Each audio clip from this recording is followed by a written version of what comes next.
So now we'll start the monopoly.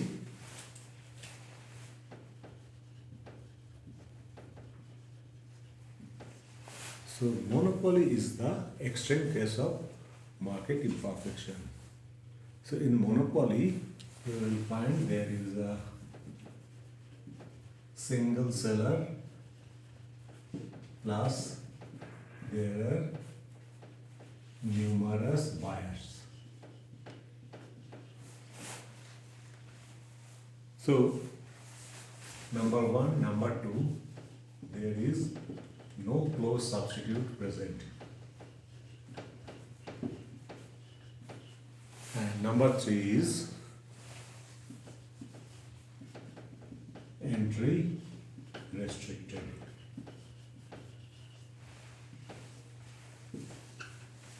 So in this type of market, as there is only a single seller,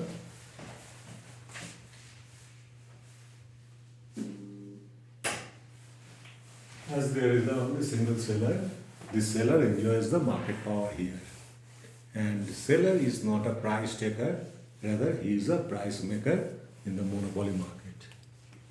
So now we will first discuss what are the causes of the emergence of monopoly.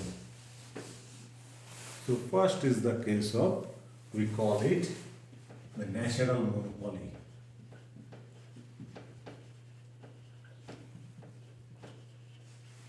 So natural monopoly means that case of diminishing cost.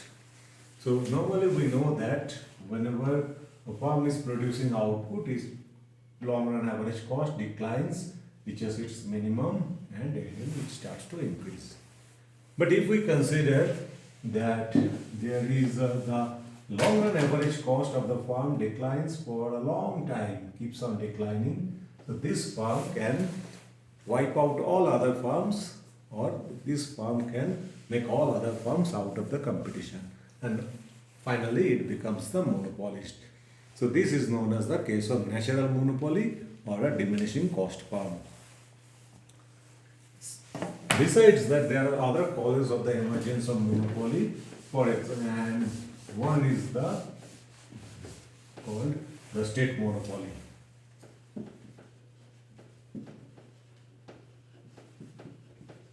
So by using its administrative power, the state becomes the only seller of the product or the government monopoly. For example, in India, Indian Railways is the government monopoly. Next is that the innovation or invention. Through innovation or invention, any company or any firm introduces a new product and enjoys the intellectual property right or copyright on that product. So in that case, no other firm will be able to sell this commodity in the market. This is another cause of the emergence of monopoly. Moreover, sometimes the government provides license to a particular firm to sell a particular product. This happens mainly in time of whenever government gives some quota to import, quantitative restriction on import, and one particular firm gets the license to sell the product in the market. So these are the causes of the emergence of monopoly. So whatever it is the cause, the monopoly, in the monopoly market, the seller enjoys absolute market power and he faces the entire market demand. So we see that this is the demand curve. In vertical axis we are measuring price, in horizontal axis we are measuring quantity. So this is the demand curve that the monopolist faces. And if we start from the price OA, so if price equals to OA, the demand for the product will be zero, so definitely the revenue will be zero. But whenever after this point the firm reduces the price, so what will happen to the revenue? We know that revenue is the product of multiplication of price into quantity sold. So given the quantity, if price falls, the revenue should fall. So decline in price puts a downward pressure on revenue. And Given the price, if quantity of sale rises, the revenue will definitely increase. So rise in price puts an upward pressure on the revenue. But question is that in this case we find that there is simultaneous upward and downward pressure. So what will happen to the revenue? So simply this is like the case of a tug of war. So we know that in tug of war, two parties pull the rope from two opposite directions and the rope will move towards the stronger party. So here the things will happen in the same way. So from here there are three possibilities. That number one, if we see that the price rises and price monopolist is reducing the price and this quantity of sale increases. So after that there are three possibilities. Number one, if we see that rate of rise in quantity is greater than rate of fall in price. So definitely the upward force will dominate the downward force. So the price falls, quantity rises and revenue will rise. So what is the rate of change in quantity? Rate of rise in quantity? If we consider del Q is the change in quantity and Q is the original quantity. So del Q by Q, so if this is greater than minus del P means fall in price by original price.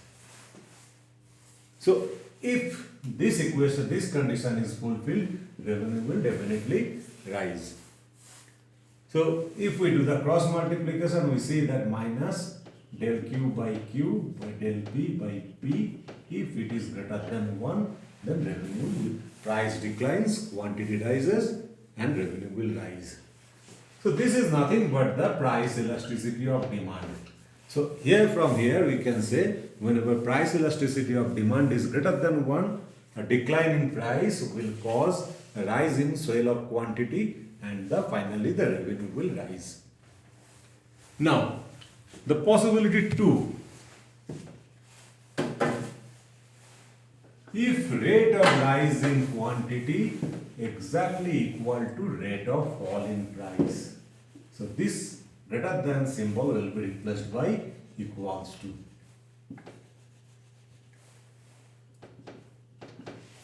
So in this case what we see, upward force and downward force are equally strong. So the revenue will neither move upward nor downward. So in this case revenue, price falls, quantity rises or remains constant. So if price elasticity of demand is exactly equal to 1, due to decline in price, quantities of sale will rise, but there will be no change in the revenue. Now we consider the third possibility.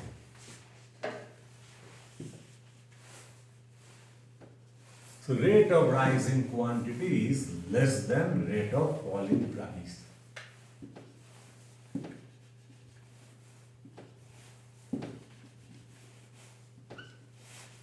So what will happen there?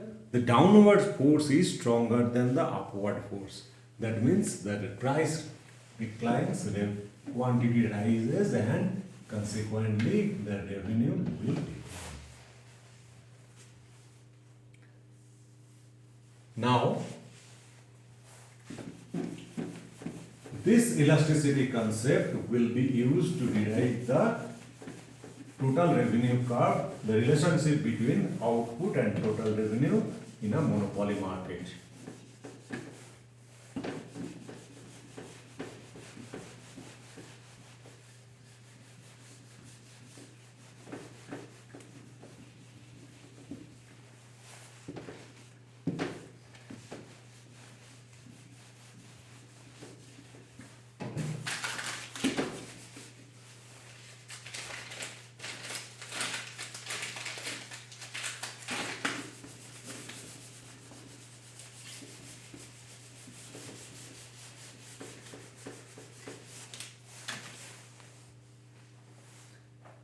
So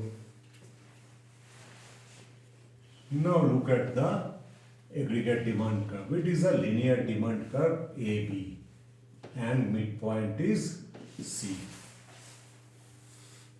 So we know that at the top point price elasticity of demand equals to infinite. At point midpoint price elasticity of demand equals to 1. At this point price elasticity of demand equals to 0.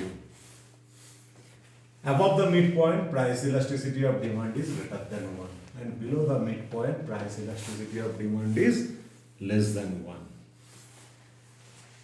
So this will, from here we will derive the total revenue curve. So initially total revenue will be 0 at the 0 output level. But as it increases, what we will see? Price elasticity of demand is greater than 1.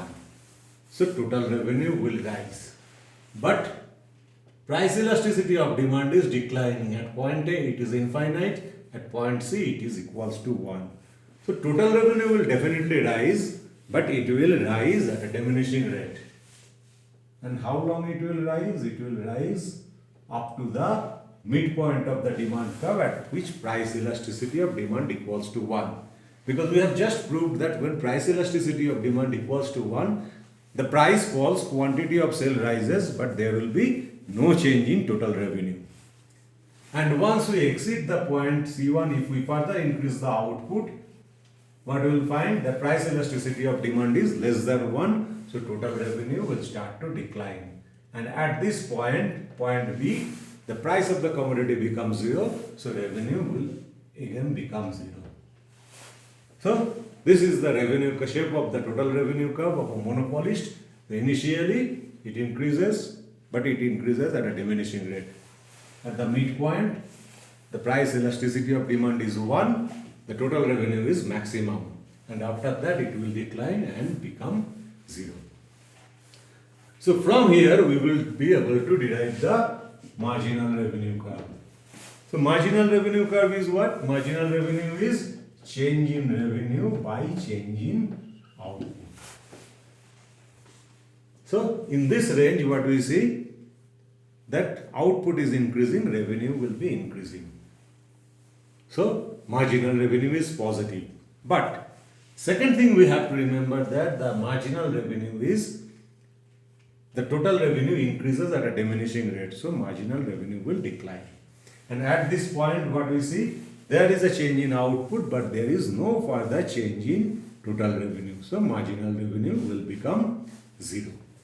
So this will be the shape of the marginal revenue curve. It will start from point A and it will become 0.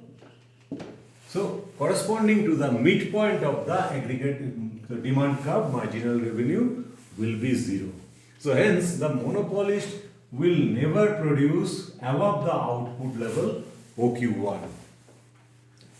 Because if the output level exceeds OQ1, marginal revenue is negative. That means from selling one additional unit of output, the monopolist, the total revenue will decline. Now we'll establish the relationship between price and marginal revenue.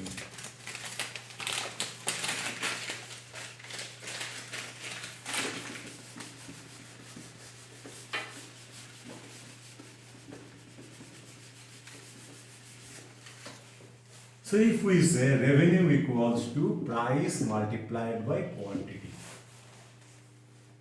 So marginal revenue will be nothing but the first order derivative.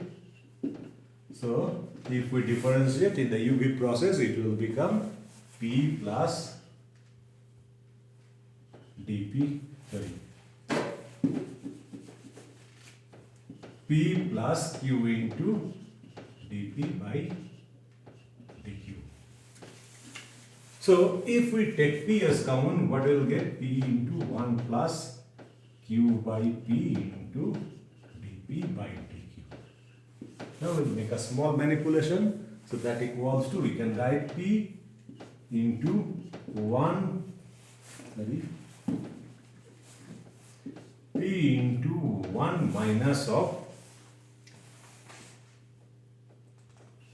minus Q by P into dP by dQ. Or in other words, we can also write, so P into 1 minus 1 divided by minus dq by dp into p by q. So we are just taking the inverse function of it.